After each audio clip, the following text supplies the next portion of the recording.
Graça e paz. Amém, amado? Você está motivado? Em que nós fundamentamos a nossa motivação?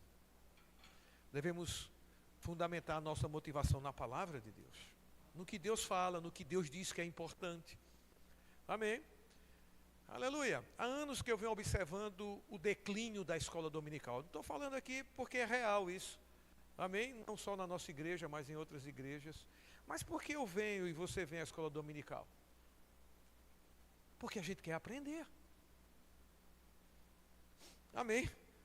Aleluia. Essa deve ser a fundamentação de a gente se dirigir a um lugar ou fazer as coisas de Deus. É porque Deus julga importante. Não é porque os outros vão julgar, porque talvez alguém não julgue importante aquilo que Deus julga. Amém? A minha motivação de vir à escola dominical é porque eu quero aprender mais. Não é apenas porque eu estou escalado, porque eu sou pastor da igreja. A minha motivação é porque eu sei o que uma escola dominical, o ensino da palavra pode fazer na minha vida. Às vezes nós buscamos outros fundamentos para nos motivarmos e vamos esquecendo do fundamento de Deus a respeito daquilo. Se Deus dá importância a algo, eu devo dar, amém? Independente se existe alguma outra coisa, algum outro fundamento que rouba, que tira a energia daquilo que Deus julga importante. Porque o que vai valer para nós é o que Deus julga importante. Um ajuntamento como esse, Deus julga importante. E porque eu me motivo a me expor a um momento como esse, a importância que Deus dá. A programação que Deus faz para um ajuntamento dos santos, onde em algo específico, como a escola, Ele quer ensinar e Ele ensina. E é importante o ensino para a sua vida cristã e para a minha vida cristã. Não dá para ter uma vida cristã bem-sucedida, como a Bíblia apresenta, sem ensino da palavra. Amém? Aleluia! Então, a importância que a gente dá é o que motiva a gente a realizar e fazer aquilo. Amém? Eu fico com muito cuidado vindo para a escola dominical, para o culto, porque eu sou pastor, porque eu tenho que estar lá e resolver. Eu sei que essas coisas existem, mas eu preciso estar alinhando o meu coração. Eu vou porque eu quero me expor à tua unção e à tua palavra. Esse é o propósito do ajuntamento como esse, e como eu julgo importante, eu vou. Amém? Dentre tantas responsabilidades que se tem, mas não é essa responsabilidade, amém, física que me motiva a vir. Aleluia! Eu sei que existe, eu sei que eu tenho que dar conta, mas existe algo acima disso, além disso, que me motiva, que me dá prazer, que me faz levantar da cama quando eu queria ficar lá. Como estão entendendo? Coloque a sua motivação no fundamento correto, não seja enganado. Amém? Coloque a sua motivação no fundamento correto. Aleluia! E o fundamento correto é aquilo que Deus revela como importante para Ele. Essa é a minha motivação, deve ser a sua, deve ser a nossa. Amém, gente? Aleluia! Então, a gente vai ter uma nova série importante, amém, na escola dominical, é sobre doutrinas básicas. Não diminua o seu ânimo por ser básico, elementar. Essa palavra elementar, básico, não quer dizer que é muito simples, dá para ficar sem. Isso quer dizer que é fundamental, é um fundamento elementar. Doutrinas elementares de Cristo, é um fundamento importantíssimo. Às vezes a gente confunde essa palavra e por ser básico a gente não valoriza tanto. Porque não entendeu essa palavra elementar e básico, que existem várias definições. Mas no contexto, abre Hebreus capítulo 6. Aleluia. Hebreus 6, versículo 1. A Bíblia julga importante isso.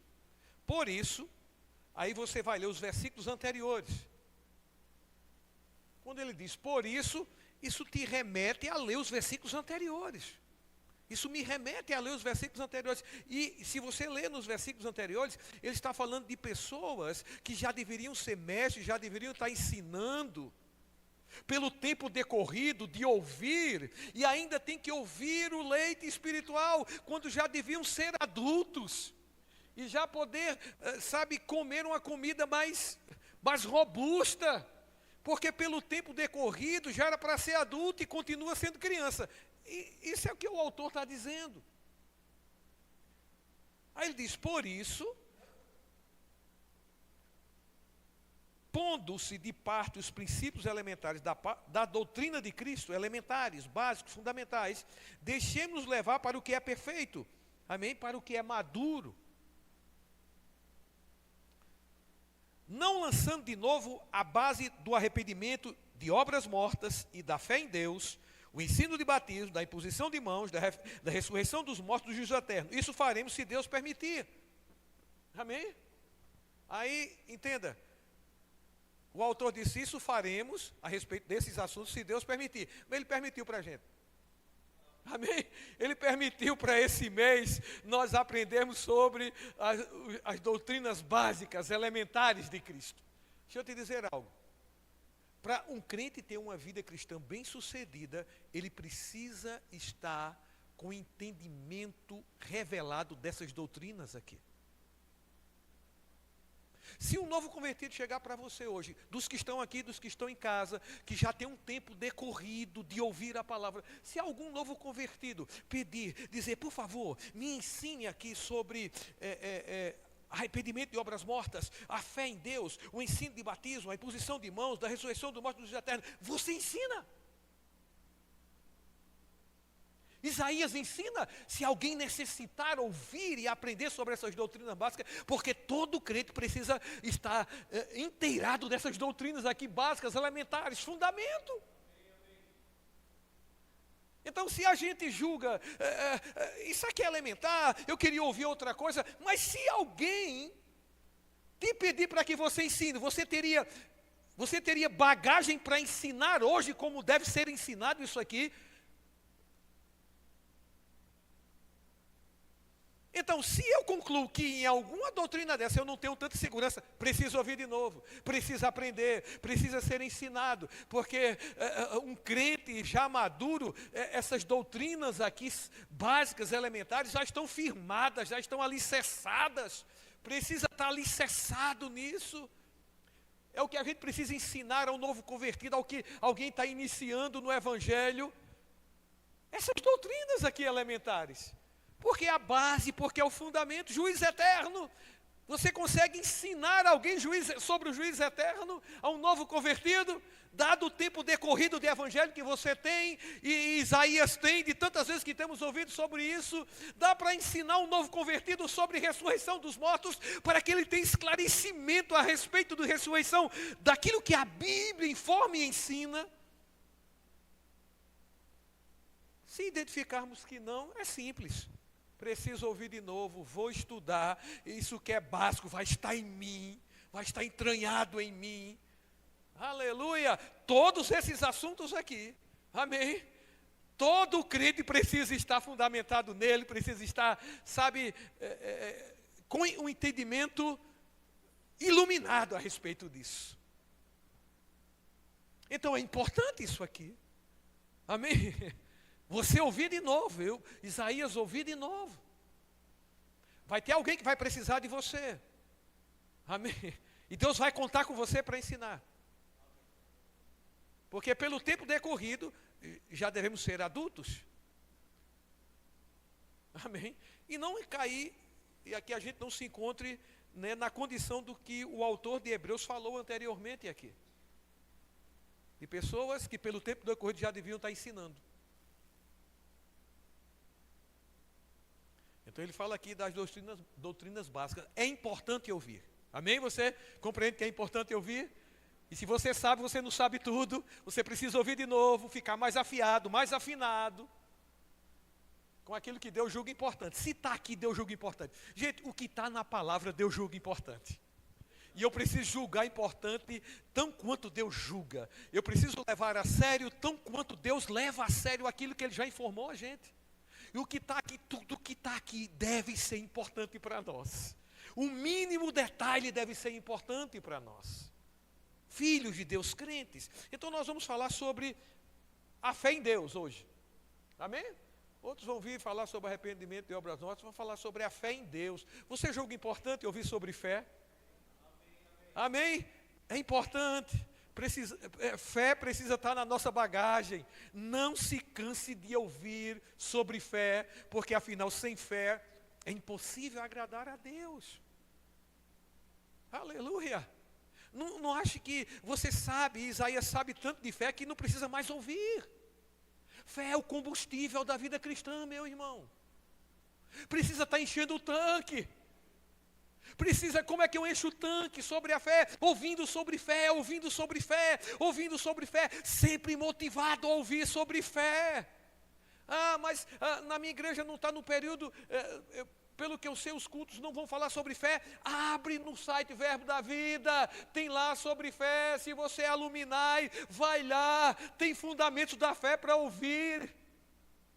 Pega um livro sobre fé.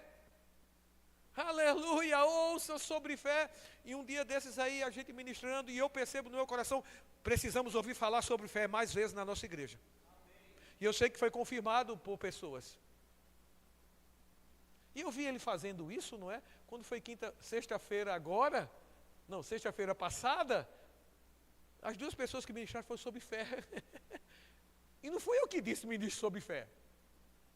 Eu não disse para eles.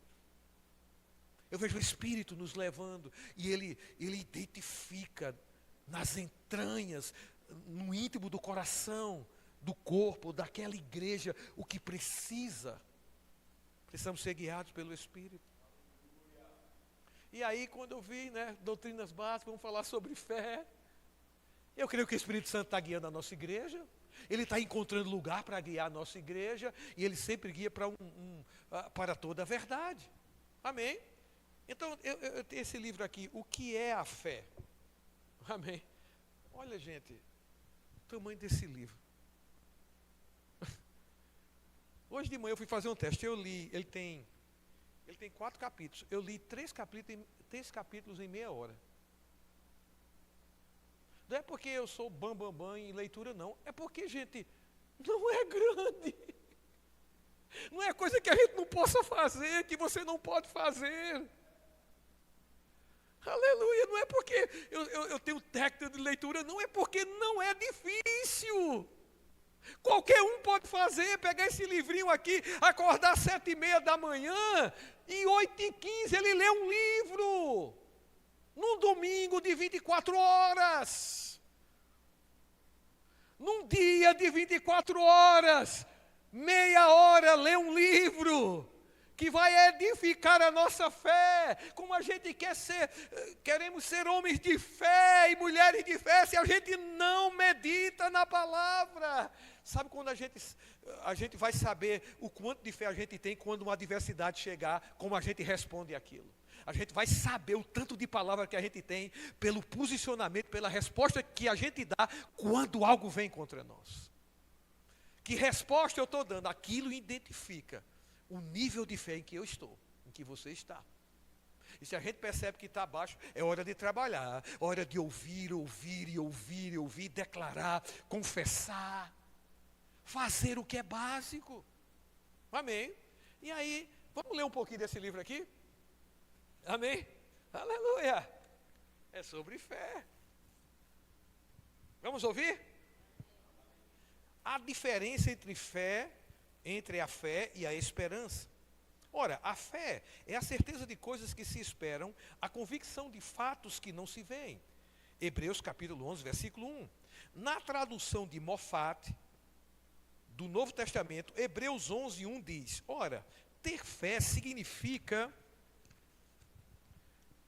que estamos confiantes naquilo que esperamos, convencidos daquilo que não vemos. Vale a pena repetir, não vale? É assim que a gente lê, não é? Amém? Meditando. Aqui tem uma outra tradução daquela comum que já é algo grande, é a certeza de coisas que se esperam, a convicção de fatos que não se veem, não é assim? Pelo menos na versão que eu utilizo, revista e atualizada. Mas aqui tem uma outra versão que amplia mais ainda aquilo que a gente tem como conceito de fé. Vou repetir. Ora, ter fé significa que estamos confiantes naquilo que esperamos, convencidos daquilo que não vemos. A primeira parte desse versículo na New English Bible, perdão aí a pronúncia, viu gente, aqui de grego, meu grego é cearense, amém? Meu inglês é paraibano. Aparece assim: a fé dá substância às nossas esperanças. Gente, como é bom a gente ler, não é? Vai agregando conhecimento, meu Deus do céu, que vai ampliando e iluminando o nosso entendimento, para a gente andar sobre essas coisas e obter resultados divinos, ainda na terra, aqui, enquanto estivermos nesse corpo. A primeira parte desse versículo, outra versão diz: a fé é a garantia de que aquilo que você tem esperado com tanto carinho, finalmente é seu. O Espírito, através de Paulo, está simplesmente nos dizendo que fé é tomar posse das irrealidades da esperança e trazê-las para a dimensão da realidade. Você tem esperança de ter recursos para cumprir com as suas obrigações, mas a fé lhe dá a certeza de que você terá dinheiro quando precisar dele. Você espera ter força física para fazer o trabalho que precisa fazer, mas a fé diz: o Senhor é a fortaleza da minha vida, a quem temerei? Sabemos que a fé tem origem na palavra de Deus. E assim, a fé vem pela pregação e a pregação pela palavra de Cristo. A fé diz a mesma coisa que a palavra de Deus diz. Gente, não é simples andar em fé? É difícil? A fé diz a mesma coisa que a palavra de Deus diz. Então, pastor Bud, ele dizia: eu identifico quando uma pessoa está em fé e quando ela não está em fé pelo que ela fala. Porque a fé diz a mesma coisa que a palavra de Deus diz. Observa o que você está falando e você vai saber se você está em fé ou não. Olha como é simples. E se a gente identifica, não é para ficar condenado não, viu? Amém? É só ajustar 13 anos. Mas, gente, 13 está em todo canto, eu não sei o que é. Não testemunho aqui de irmão Reagan, viu? Olha aqui, quando eu li, eu digo: meu Deus, tá, tem alguma coisa aí, viu, seu menino? Na verdade, há quase 13 anos, vale a pena repetir, né? Há quase 13 anos, e ainda não recebi, não sei se vou receber. Ele ficou bastante chateado com isso, então eu o abracei e disse: irmão, estou aqui para ajudá-lo. Não adiantaria de nada eu impor as mãos sobre você e orar por sua vida. Na verdade, sob essas condições, eu poderia impor as mãos sobre a sua cabeça até cada fio de cabelo seu cair, e você não receberia nada. Sugiro que você se sente na primeira fileira, observe e ouça o que está acontecendo e você verá a diferença entre crer e ter esperança. Sou um membro, ele disse, orei por diversas pessoas para que fossem curadas. E depois veio uma jovem que queria receber o batismo no Espírito Santo. Perguntei: você é cristã? Ela disse: sou membro da Igreja Batista. Então falei: você poderia pertencer a qualquer igreja e não ser cristã. Não se trata de ser membro de uma igreja, trata-se de nascer de novo. Sim, ela declarou: sei disso, eu nasci de novo. Bem, ótimo, eu disse. Você crê no Espírito Santo? Crê no batismo do Espírito Santo? Tendo eu mesmo um passado batista, sei que nem todos eles creem nisso. Com certeza creio, a jovem afirmou. Está na Bíblia. Então perguntei a ela: você vai receber o Espírito Santo agora, quando eu impuser as minhas mãos sobre a sua cabeça e orar? Com certeza, ela respondeu. Sabe, fiquei sentada aqui esta noite e acompanhei cada versículo que você leu enquanto pregava. Está tudo ali. Está na palavra, a imposição de mãos para receber o Espírito Santo. Eu com certeza vou receber. Vi que ela estava pronta, vi a fé em operação. Estendi a minha mão direita para impô-la sobre a sua testa, mas antes que eu pudesse tocá-la, ela lançou as duas mãos para o alto e começou a falar em línguas. Então virei-me para o homem que estava observando na primeira fileira, perguntei: está vendo a diferença entre apenas ter esperança de receber o batismo do Espírito Santo e realmente crer que você vai receber? Sim, ele disse: acho que sim. Ele voltou 3 noites depois. Naquela mesma noite tivemos outro culto para imposição de mãos sobre os enfermos e para receber o batismo do Espírito Santo. Novamente, ele era o primeiro da fila. Aproximei dele e disse: vejo que você está de volta. Sim, ele respondeu, eu voltei. E vou lhe dizer uma coisa: transformei a minha esperança em fé. Apenas coloque as mãos sobre mim e eu serei cheio do Espírito Santo agora mesmo. Estendi as mãos e mal o havia tocado. Suas duas mãos se ergueram e ele começou a falar em línguas. Meu Deus. Faz uma enorme diferença quando você realmente crê em Deus e não espera somente receber dele. Aquele homem, na verdade, não estava buscando por 13 anos. Ele apenas estava tendo esperança de receber o Espírito Santo. E você não recebe por esperar. Jesus disse: por isso eu vos digo, tudo quanto em oração pedirdes, crede que recebestes.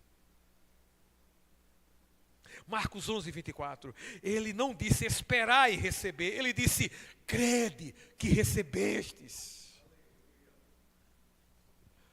Eis aqui como saber se você está realmente crendo em Deus ou apenas tendo esperança.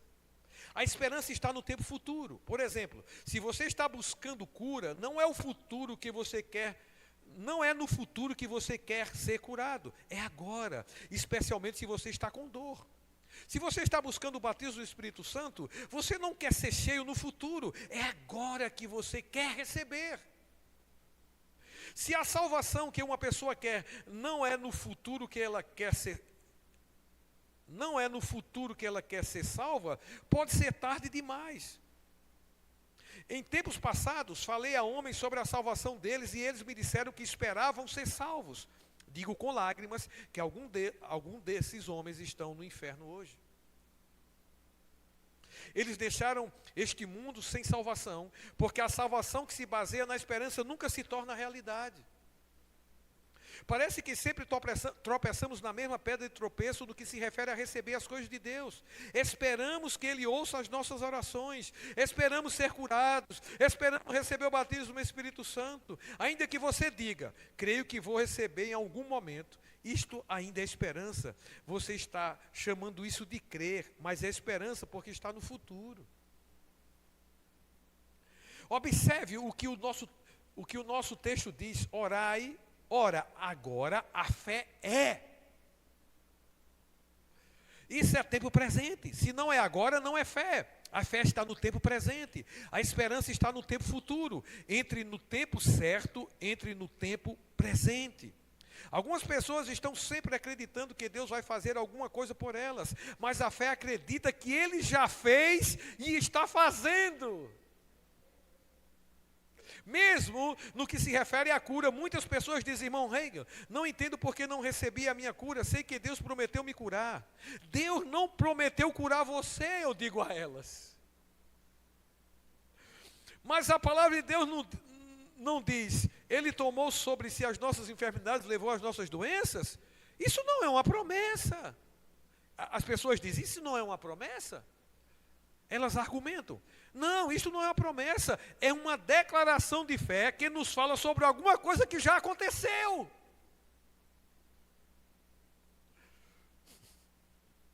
Alguns citam 1 Pedro 2,24, carregando Ele mesmo em seu corpo sobre o madeiro os nossos pecados, para que nós, mortos para os pecados, vivamos para a justiça. Por suas chagas fostes sarados. Então perguntam, essa passagem não está me prometendo a cura? Eu digo a elas, não, isso não está prometendo a cura, isso lhe diz o que pertence a você.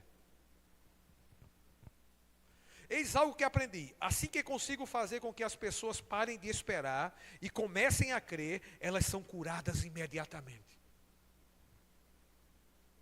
Eu estava pregando há vários anos em Oklahoma e uma mulher na casa dos 70 anos, que não havia dado um único passo, havia 4 anos, foi levada ao culto. Os médicos haviam dito que ela nunca mais andaria. Seus joelhos simplesmente haviam se desgastado e não funcionavam para carregar o seu peso.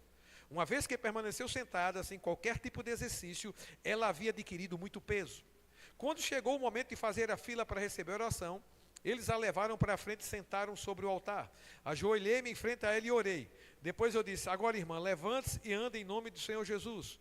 Aquela alma preciosa fez o máximo que podia para se levantar e durante todo o tempo ela chorava e orava. Ó Jesus amado, por favor, cura-me. Senhor, eu sei que tu me prometeste me curar. Tu sabes o fardo que eu tenho sido para a minha família. Não posso fazer nada por mim mesmo. Senhor amado, cura-me, por favor, cura os meus membros. Por favor, deixe-me andar. Oh, por favor, por favor, por favor. Espera um instante, irmã, eu disse. Tem uma palavra para você, posso ajudá-la. Mas em vez de ouvir, ela falava cada vez mais alto. Tentei uma segunda vez, espere um instante, irmã. Tem uma palavra para você, posso ajudá-la. Ela começou a falar ainda mais alto. Na terceira vez eu disse, espere um instante, irmã, espere um instante. Tem uma palavra de Deus para você, posso ajudá-la. Aquela senhora ainda ficou quase histérica.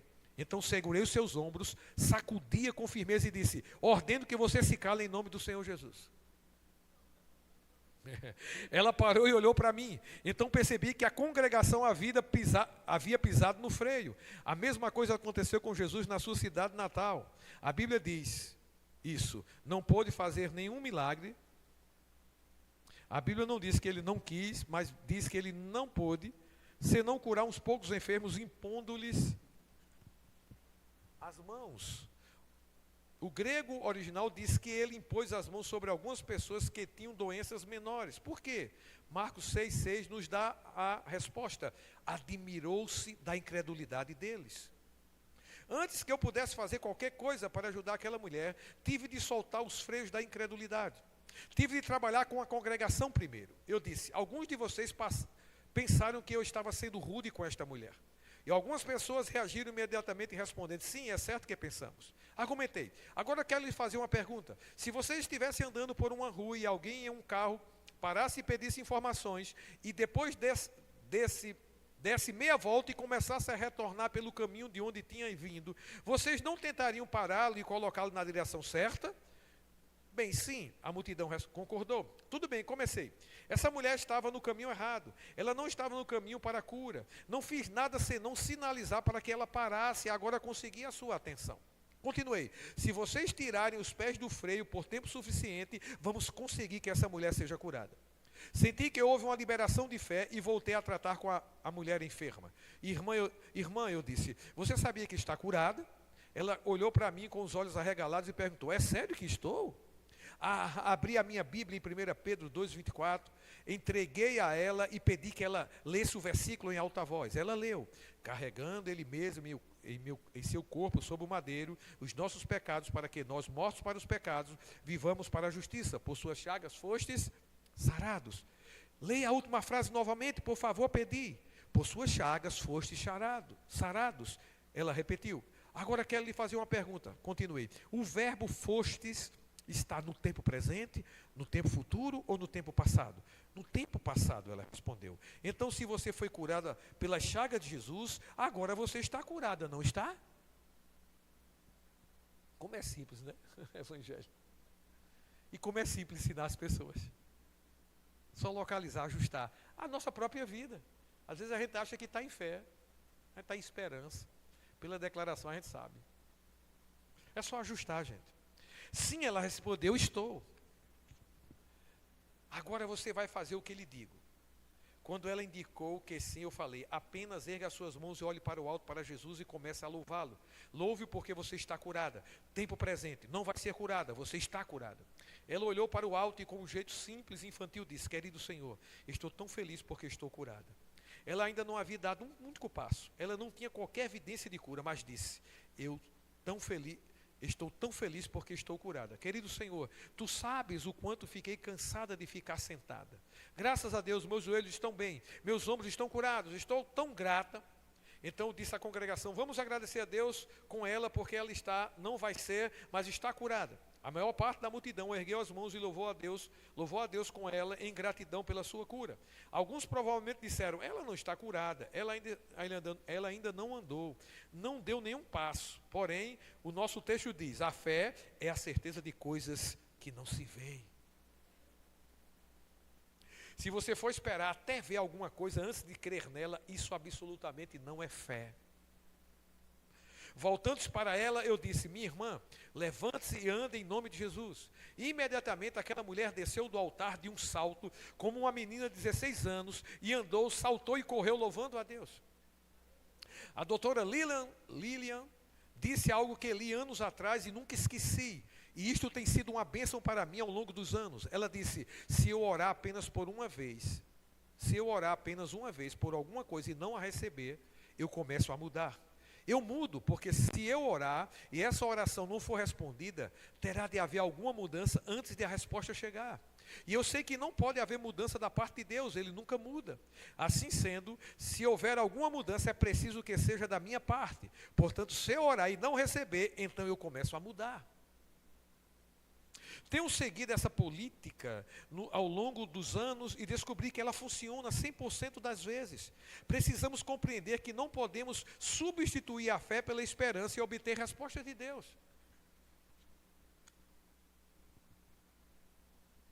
Mas não me entenda mal, se você colocar a esperança no lugar que lhe é de direito, ela é bendita.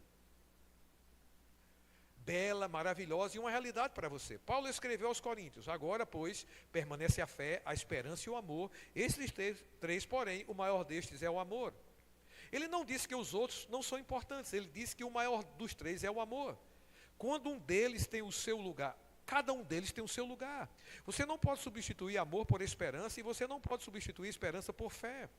Sei, porém, que por lidar com tantos milhares de pessoas durante o meu ministério, a maioria das pessoas está tentando receber a resposta à oração com base na esperança em lugar da fé. A razão pela qual sei disso é por causa dos que elas me dizem. Algumas afirmam: se você tirar a minha esperança de mim, não me restará mais nada. Não, eu respondo, não estou tirando a sua esperança de você, estou apenas lhe mostrando que a sua esperança está no lugar errado. Graças a Deus temos uma bendita esperança. A bendita esperança da igreja é o breve retorno do Senhor Jesus Cristo, a ressurreição dos mortos salvos, o arrebatamento dos santos vivos, a esperança do céu, a esperança de ver nossos entes queridos e amigos. Graças a Deus por essa esperança. Nós estamos nos regozijando nela, mas tudo isso está no futuro. Sabemos que Jesus vai voltar. Quer uma pessoa creia nisso ou não, ele vai voltar, porque a palavra de Deus diz isso. A ressurreição vai ocorrer, quer tenhamos fé ou não, quer creiamos ou não. Os entes queridos e amigos que morreram e foram para o céu, se eram cristãos, voltarão com Jesus quando ele retornar, independente do que acreditamos com relação a isso. A minha fé não vai trazer Jesus de volta, isto é, o fato de eu crer que ele voltará hoje, não o trará de volta hoje. Se isso fosse verdade, então a igreja poderia crer e trazer Jesus de volta pela sua fé, mas ele está voltando, não está? O retorno dele está no futuro. Não sei se ele vai voltar hoje, amanhã ou na semana que vem, mas sei que ele vai voltar. Esta é uma bendita esperança. É também uma esperança purificadora. Porque João disse: e assim mesmo se purifica todo o que tem nele essa esperança, assim como ele é puro. Quando digo que creio que ele está voltando, é uma combinação de crer no que a palavra de Deus diz e de esperança no futuro. Mas se eu digo, creio que vou receber a minha cura em algum momento, isto não é crer, absolutamente, isso é esperança e não trará cura. Já vi pessoas boas morrerem dizendo exatamente isto, e eram cristãos maravilhosos. Eu não falaria delas com desprezo de modo algum. Elas agora estão no céu, elas apenas não sabiam o que era a fé. Elas diziam: eu creio que Deus vai me curar algum dia. Isso não é fé, é esperança. Qualquer coisa que aponta para o futuro, olha para o futuro, é esperança e não fé. Eu gastei aqui, eu acho que foi 30 minutos falando isso aqui. 20 minutos. Por aí. Não sei se você ficou enfadado ou não. Mas um capítulo ali aqui, tantas coisas maravilhosas tem aqui. Num capítulo. Os demais, a fé é uma ação. Quantas informações, quantos ensinos importantes. Fé recebe a resposta agora. A esperança transformada em fé dá resultados. São os outros capítulos. Suficiente para a gente encerrar a escola dominical. Aquilo que eu li. Alguém que o Espírito Santo usou para nos ensinar. E está aqui escrito o que foi ensinado. Suficiente, gente. Para a gente ajustar a nossa fé e obter resultados divinos para a glória de Deus. Aleluia. Tantos livros. Amém. tanto material que a gente tem. O problema às vezes é que a gente não está utilizando o material e ainda quer resultado. Ainda quer resultado divino. Se não utilizamos as ferramentas que foram dispostas a nós, nós não vamos provar, estamos salvos, vamos para o céu. Como ele disse, tem pessoas maravilhosas que não receberam a sua cura, porque elas não estavam em fé, estão no céu. Amém? Mas de alguma forma, elas deixaram de desfrutar aquilo que está disponível hoje, agora. E pode haver, não só na área de cura, ou em outras áreas da nossa vida, que isso está operando, incredulidade, falta de conhecimento da palavra, falta de meditação, confissão negativa, confissão contrária ao que Deus fala. Tudo isso impede, meu irmão. Deus não vai, um jeitinho brasileiro, para te abençoar e para me abençoar. Com Deus não tem jeitinho brasileiro não, não tem ajeitado não. Eu vou continuar assim, de alguma forma Deus vai abençoar. Não vai não. Não tenta negociar com Deus os princípios. A gente não ganha não, porque Ele não abre mão. Amém? Não, vou continuar assim, é assim que eu acho, é assim que eu acho. Mas se não é o que Deus acha, você vai continuar nessa vida terrena achando o que você acha, e Deus achando o que Ele acha. Agora, como Ele é Senhor, Ele não vai se submeter a você nem a mim. Porque Ele não é o servo, Ele é o Senhor. Se eu sou servo, sou eu que me submeto. Amém? Aleluia. Precisamos ouvir falar mais sobre fé. Não é uma coisa que só quando a igreja promove, precisa ser um estilo de vida. Amém? E para a Bíblia, o nosso principal manual, a nossa principal ferramenta é a Bíblia. Meditar na Bíblia, ler, meditar. Amém. Aleluia. A fé vem pelo ouvir, Romanos 10, 17. A fé vem pelo ouvir e ouvir a palavra de Deus. Isso se refere a ato contínuo.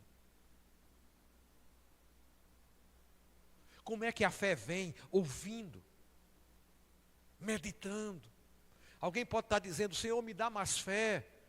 Ele não vai dar mais fé, porque ele já está escrito e ele não vai ser contra o que está escrito. A fé vem pelo ouvir e ouvir a palavra. Então, quem ouve sou eu e você, quem medita sou eu e você, porque ele já disse como fé vem e ele não vai mudar. Nós precisamos nos adequar ao que está escrito. Amém? Vamos para Romanos. Tem 8 minutos ali. Romanos 10, 17.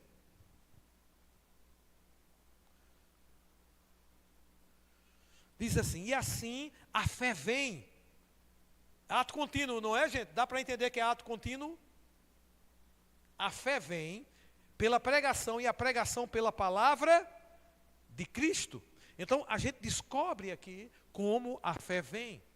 Requer meditação, requer exposição à palavra de Cristo. E meditar não é apenas aquela leitura superficial, rápida, para desencargo de consciência. Amém? Não é. Abre lá em Salmos. Salmos capítulo 1. Tão conhecido nosso, tão maravilhoso. Salmos 1.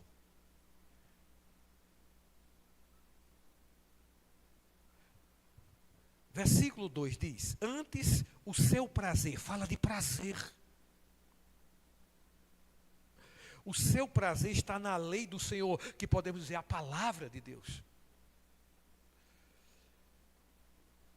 E na sua lei medita de dia e de noite. Ele é como árvore plantada junto à corrente de águas, que no devido tempo dá o seu fruto e cuja folhagem não murcha, e tudo quanto ele faz será bem sucedido. Está aqui, caminho das pedras para ser bem sucedido. Meditar no grego é H ou Hagar, desculpa aí a pronúncia, amém?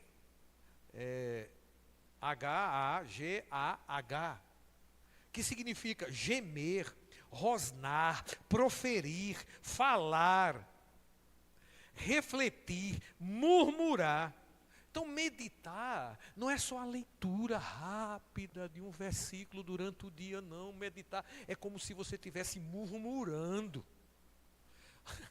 Murmurando sobre aquilo. Rosnando sobre aquilo. Proferindo, refletindo. Então, a meditação envolve estudo. Amém? Envolve você falar aquilo consigo mesmo, proferir. Meditar para o judeu não é só ler. Ele sussurra consigo mesmo aquilo que ele está estudando, lendo. Amém? Se eu vou ler Salmos 1, eu preciso sussurrar comigo mesmo. Bem-aventurado o homem que não anda no conselho dos ímpios. Bem-aventurado o homem. Então existe conselho de ímpios, mas a Bíblia diz que esse homem não deve andar nesses conselhos. Amém? Olha a diferença do que a gente, bem-aventurado o homem que não anda no conselho dos ímpios, não se detém no caminho dos pecadores, nem se assenta no caminho dos pecadores. Obrigado, Senhor, por tua palavra. Vou agora trabalhar. Não surta efeito. E a gente tem 24 horas, eu deixei de mentir, porque eu dizia, não tem tempo para você, Senhor. E eu vi que eu estava sendo um mentiroso. É mentira. Eu afirmo isso com convicção. E não fique chateado porque eu estou dizendo isso, não. Se alguém está assim. Por que eu digo que é mentira? Porque a gente se entrega em outras horas às coisas que não trazem edificação nenhuma para a gente. E depois a gente diz que não tem tempo para o Senhor. A gente sabe, gente, da luta que é aqui, né, meu amigo? Passamos quantas horas aqui? E ainda dizemos que não temos tempo para Deus? Temos, né? Só não estamos gerenciando bem. Aí a gente precisa reconhecer. É uma questão de gerência. E essa gerência, ela vem dada a importância que a gente dá às coisas. A importância que a gente dá às coisas vai estar em primeiro lugar, em segundo, em último. Isso é o que define. Amém? Se há uma lista de coisas importantes para nós, e há sim, amém, gente? Eu só preciso gerenciar o grau de importância dessas coisas, para que eu coloque numa ordem correta. E aí está tudo bem. Amém? Está tudo bem, porque existem muitas coisas importantes para nós. Ninguém está tirando essas coisas importantes, nós só precisamos colocar no lugar certo, para que o dia da gente seja produtivo. Amém? Deus deve ter a primazia. Eu não sei a sua logística de vida, mas coloque Deus como primazia. Talvez a primazia do seu dia para meditar, para orar, seja meio-dia. Para mim não é. Amém? Mas para você é. E tem aquilo como primazia. Algo que não vai, ninguém vai tirar você daquilo. Nada, nem ninguém, porque é importante. Aleluia. Então, meditação. A fé vem pelo ouvir a palavra. Meditar. Amém. Volta lá a Romanos. A Bíblia fala que o justo viverá pela... Você sabe disso, não é? Por 4 vezes a Bíblia fala sobre isso. Veja a importância. O justo verá pela fé. Abacuque, Gálatas, Romanos e Hebreus. 4 testemunhos. E o que eu gosto mais é o de Hebreus. O meu justo viverá pela fé. Ele usa um pronome possessivo, bênção. Tu é dele, bênção. Eu sou dele. Ele disse o meu. Você não é de você mesmo? Aleluia. Ele disse, você é meu. Esse justo é meu, e esse justo anda, vive pela fé. Aleluia. E depois ele diz, olha, nós não somos daqueles que retrocedem, nós não somos daqueles que dão para trás, que abandonam a fé. Aleluia. Nós somos daqueles que avançam. Aí em Hebreus capítulo 11, versículo 1, ele dá a definição de fé. Ora, a fé é a certeza das coisas que se esperam, traz o que está no futuro para o presente. E a convicção de fatos que não se veem, a fé não está ligada nos sentimentos, no que você sente, no que você toca, no que você fé. A fé está ligada no que Deus diz. Convicção de fatos que você não está vendo. Amém. Aí Romanos, capítulo 10.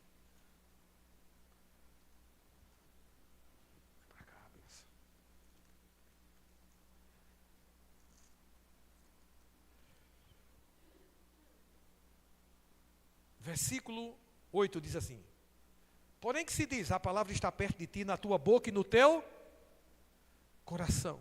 Boca e coração. Jesus disse, se alguém disser a este monte, falar, boca, e não duvidar no seu coração, no seu espírito, coração é espírito, o seu espírito recriado, não duvidar no seu coração, mas crer que se fará o que diz, assim será com ele. Amém? A palavra está perto de ti, na tua boca e no teu coração. Isto é, a palavra da fé que pregamos. Se com a tua boca confessares Jesus como Senhor, e em teu coração creres que Deus o ressuscitou dos mortos, serás salvo. Para você nascer de novo, e você tem convicção que se nascer de novo, fé operou. Alguém falou do plano de salvação, a fé vem pelo ouvir. Você creu, amém? E alguém disse para você, creia com o coração e confesse com a boca Jesus como Senhor. Você fez ação. A fé tem uma ação correspondente. Amém? Aleluia. Porque você agiu de acordo com a palavra, você é salvo hoje. Primeiro você ouviu. Você creu no que foi ministrado. Amém? E você agiu à altura daquilo que você recebeu como instrução para ser salvo. Se é uma condição. Amém? Se é uma abertura de possibilidade. Pode ser que sim, pode ser que não. Está comigo? Então aqui a Bíblia fala sobre confissão, amém? Meditar, confessar. Aleluia. O que está no seu coração, confissão, declaração, liberar, concordar com Deus no que Ele fala. Eu digo, Senhor, me dê uma definição de confissão, já que a gente fala tanto de confissão. Porque para você nascer de novo, você teve que confessar. Como é que a gente vai tirar a confissão das outras coisas? Como é que a gente acha que vai andar em fé sem confessar, sem declarar o que crê no coração? Não é lançar palavras ao vento para tentando acertar em alguma coisa, como quem está atirando e acertar em alguma coisa, não. É falar o que crê no coração. E como é que eu vou falar o que crê no coração? Eu preciso meditar na palavra, para encher o meu espírito dessa palavra, convicção. E aí eu libero com a minha boca. Confissão, eu perguntei a ele me deu uma definição boa. Confissão da palavra é você devolver para Deus em palavras com a sua boca, aquilo que em palavras Ele liberou com a boca dele. Vou dizer de novo. O que é confissão de fé? É você devolver para Deus em palavras, com a sua boca, aquilo que em palavras Ele liberou com a boca dele. Isso cria um ambiente de fé, e num ambiente de fé, Deus manifesta o espetacular. A parte simples da fé é nossa, crê com o coração, confessa com a boca, age à altura. Parte simples da fé. A parte espetacular é de Deus. Ele só precisa encontrar um ambiente de fé. E é simples assim. Eu queria dizer nessa manhã a você que está aqui, o que está em casa, creia que há poder na simplicidade do Evangelho. Porque às vezes é tão simples que a gente quer ajudar Deus fazendo alguma outra coisa. É tão simples a vida de fé. Ah, não acredito que é crer com o coração e apenas confessar com a boca que as coisas vão acontecer. Pois é. Ele simplificou tudo. Não vamos querer complicar. Amém? Então a fé crê, a fé fala e a fé age à altura, se posiciona. Tem ação correspondente. Amém? E aí, Tiago. E aí eu dou um dever de casa aqui para você. Leia Hebreus capítulo 11 e observa as ações correspondentes das pessoas que estão ali, nomeadas como homens da fé, em relação ao que eles queriam. Pela fé, Abraão obedeceu. A obediência ali foi uma ação correspondente à fé, ao que Deus tinha dito para ele. Aí diz, Moisés recusou ser chamado filho da filha de Faraó. Naquele momento específico, a ação correspondente à fé de Moisés foi recusar um oferecimento. Hebreus capítulo 11 ali está cheio, toda vez que pela fé, observe que existe uma ação correspondente. Eles receberam a instrução de Deus e pela fé eles agiram. Porque afinal, gente, havia um convite muito maravilhoso para Moisés, não é? Ser chamado filho da filha de Faraó. Não é qualquer convite não, viu, benção? Mas ele tinha algo superior no coração dele. E por isso a recusa. A recusa foi uma ação correspondente àquilo que ele carregava de algo superior àquele convite. Então a gente precisa observar as situações específicas e agir de acordo com o que a gente está crendo naquela situação. Às vezes vai ser só celebrar. Moisés celebrou a Páscoa pela fé. Aleluia. Noé, divinamente instruído, aparelhou a arca, agiu à altura. E aqui em Tiago, que ele fala no capítulo 2, né, ele fala sobre ações correspondentes à fé. A fé sem obras é morta. O que significa essa obra? Ação correspondente ao que você crê, a sua fé. Veja, capítulo 2, ele diz assim, meus irmãos, não tenhais a fé em nosso Senhor Jesus Cristo, o Senhor da glória, em acepção de pessoas. Então, se eu faço acepção de pessoas e digo que creio em Jesus, essa não é a ação correspondente de quem tem fé em Jesus. Não é uma ação correspondente. Se eu estou vivendo fazendo acepção de pessoas, não faça. Porque ele está dizendo, não tenhais a fé em nosso Senhor Jesus em acepção de pessoas. Aí depois ele diz assim,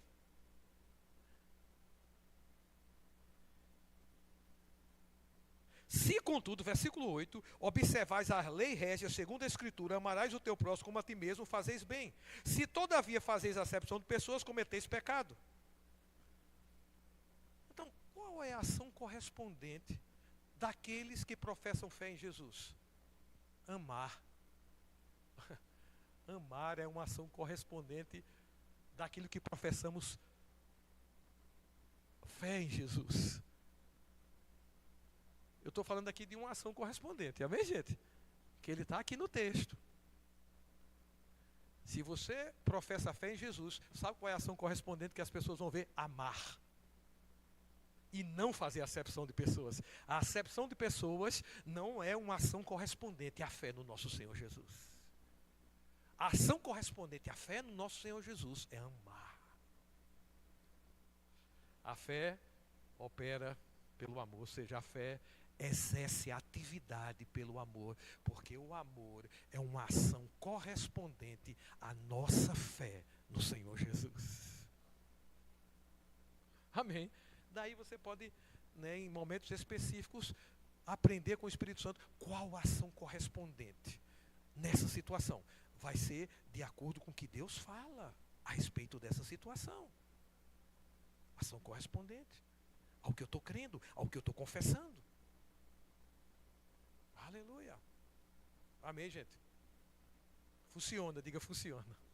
Diga assim, Marcos 11, 23. Diga, ainda funciona. Se alguém disser a este monte, ergue-te, lança-te no mar, e não duvidar no seu coração, mas crer que se fará o que diz, assim será com ele. Diga você em casa, e nós vamos dizer aqui, Marcos 11, 23. Ainda funciona. Diz para o teu irmão aí do lado, bate nele aí, bate, não é dar um soco não. É dizer assim, toca nele, diz, Marcos 11, 23 ainda funciona.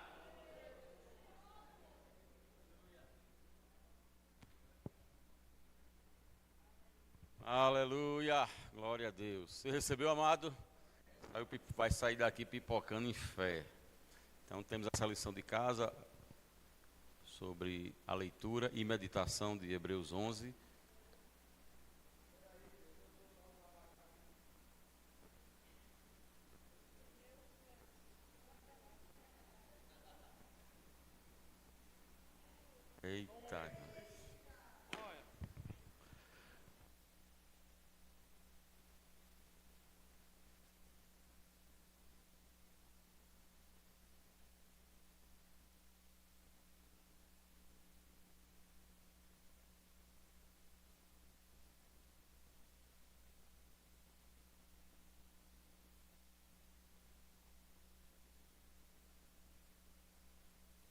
Fale com a sua montanha.